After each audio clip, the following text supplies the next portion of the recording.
আপনি যখন পরকাল বিশ্বাস থেকে পৃথিবীকে সরাবেন, পৃথিবী একটা শরাবখানায় পরিণত হবে, পৃথিবী একটা রেপ খানায় পরিণত হবে। আপনারা ওইটাই চাচ্ছেন। যদি ইয়াউমুল জাযা থেকে মানুষকে সরান, পৃথিবী একটা দুর্নীতির বাজার হবে, পৃথিবী একটা ডিভোর্সের বাজার হবে, পৃথিবী একটা রেপের বাজার হবে। কারণ আপনার ক্রিয়েশন তখন অ্যাক্সিডেন্টাল হবে, পারপাসিভ হবে না।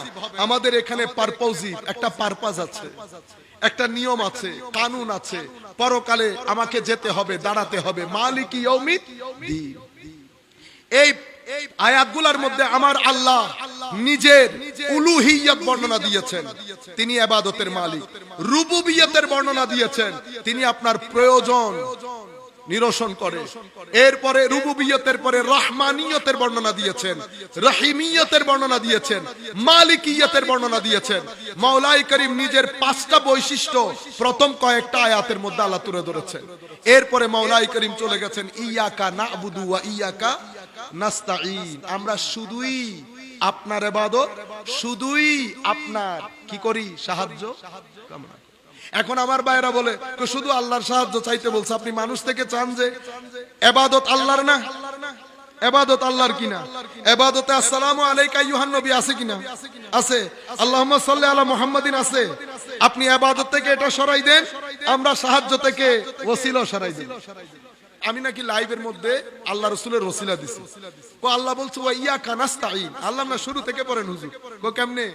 আল্লাহ আপনি একটা বাদ দিবেন, ইয়্যাকা না'বুদু বাদ দিবেন। কাহা? তোমারই ইবাদত করি। তা আল্লাহ তোমারই ইবাদতের মধ্যে আসসালামু আলাইকা আইয়ুহান নবী আছে? হুজুর আছে? কো আছে। আসসালামু আলাইকা আইয়ুহান নবীর পর আল্লাহুম্মা সাল্লি আলা মুহাম্মাদ আছে? আছে। তো ইবাদত আল্লাহর, দরুদ নবীর। আপনি ইবাদত থেকে দরুদ খতম করে দেন, আমি এখান থেকে ওসিলা খতম করে দেব। পারবেন না। ও ভাই, তাফসীল বুঝতে পেরেছেন? কিছু জায়গায় আমার আল্লাহ সংক্ষিপ্তভাবে একটা কথা বলে দেন, কিন্তু ভিতরে অনেক জিনিস নিহিত থাকে। যাই হোক, ইহদিনাস সিরাতাল মুস্তাকিম। মাওলাই করিম আমাদেরকে সিরাতুল মুস্তাকিম দেখান না, পৌঁছিয়ে দেন। কি দেন? আমি রাস্তা চিনি কিন্তু ঘর চিনি না, আরেকজন ঘর চিনে কিন্তু রাস্তা চিনে না। এখন দুইজনই তো সমস্যায়। আপনি আমার রাস্তা চিনাই দিলেন কিন্তু টার্গেট দিলেন না। মাওলা কেন? এখানে হেদায়েত মানি আমি অর্থ করি ইসাল ইলাল মাতলুব, এরাতুত তারিক না, রাস্তা দেখানো না। আমি বলছি আল্লাহ আমাকে আপনি সিরাতুল মুস্তাকিমে পৌঁছিয়ে দেন। কেন? কারণ শয়তান বলেছে লাআকুদান্না লাহুম সিরাতাকাল মুস্তাকিম, আমি সিরাতুল মুস্তাকিমে বসা থাকবো। তোমার বান্দারা আসলে সুম্মা লাআতিয়ান্নাহুম মিন বাইনি আইদিহিম ওয়া মিন খালফিহিম ওয়া আন আইমানিহিম ওয়া আন শামাইলিহিম ওয়া লা তাজিদু আকতারাহুম শাকিরিন। তোমার বান্দাদেরকে সামনে পেছনে ডানে বামে চতুর্মুখী হামলা করব যেন সিরাতুল মুস্তাকিমে থাকতে না পারে। এই কারণে আল্লাহ দেখাইলে হবে না, ইসাল ইলাল মাতলুব, সিরাতুল মুস্তাকিমে পৌঁছিয়ে দিতে হবে। আমার আল্লাহ বলছেন সিরাতুল মুস্তাকিমে যদি পৌঁছতে চাও, সিরাতাল লাযিনা আনআমতা আলাইহিম, তো সিরাতুল মুস্তাকিম অতিক্রম করার জন্য তাদের সাথে থাকো যাদেরকে আমি নিয়ামত প্রাপ্ত বানিয়েছি। আপনি বলছেন আল্লাহ আমাকে নিয়ামত দেন নাই, হায়াত দিয়েছেন, চোখ দিয়েছেন। আমার আল্লাহ বলেছে সবকিছু দিয়েছি, আমি এই নিয়ামতের কথা বলছি না। মাওলা কোন নিয়ামত? তো এখানে আকল, ঈমান, কুরবত। আকল, ঈমান, কুরবত তথা নৈকট্য, এই 3 নিয়ামত যাদেরকে দিয়েছি তারাই নিয়ামত প্রাপ্ত। এখন সিরাতুল মুস্তাকিমে যেতে হলে তাদের হাত ধরে যাও। কেন? কারণ তাদের হাত ধরে গেলে শয়তান তাদেরকে ধোঁকা দিতে পারে না। মাওলা কেন পারে না? কারণ ইন্নাহু লাইসা লাহু সুলতান আলাল্লাযিনা আমানু ওয়া আলা রাব্বিহিম ইয়াতাওয়াক্কালুন। শয়তান আমার উপর যারা তাওয়াক্কুল করে, মুমিনে হক যারা, আল্লাহর ওয়ালি, সিদ্দিক, সুলাহা, শয়তান তাদেরকে পথভ্রষ্ট করতে পারে না। সিরাতুল লাযিনা আনআমতা আলাইহিম গায়রিল মাগদুবি আলাইহিম।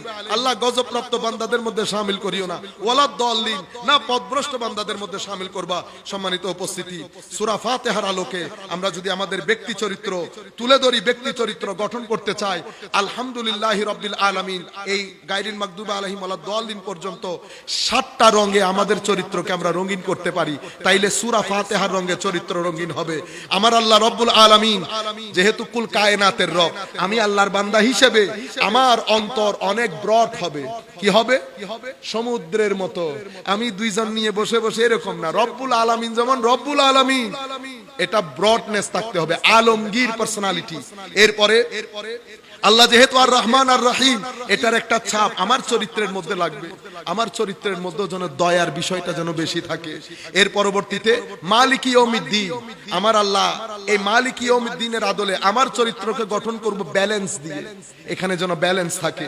এরপরে আমার চরিত্রের মধ্যে যেন ইস্তেগনা, মানে দুনিয়া বিমুখতা, বেনিয়াজ হওয়া, ভদ্র হওয়া, ব্যালেন্স থাকা এবং হক বাতিলের মধ্যে ফারাক করে চলা, এই সব চরিত্রে যখন আমার চরিত্র রঙিন হবে, তো সূরা ফাতিহার রঙে আমার চরিত্র সাজবে। আমি আর কথা না বাড়াই, হুজুরের কাছে ক্ষমা চেয়ে নিচ্ছি। সম্মানিত উপস্থিতি যারা দীর্ঘক্ষণ ধরে শুনেছেন, সবার প্রতি ধন্যবাদ জানিয়ে আমরা আমাদের বক্তব্য এখানে শেষ করছি। ওয়া আখির দাওয়ানা আলহামদুলিল্লাহি রাব্বিল আলামিন। আসসালামু আলাইকুম।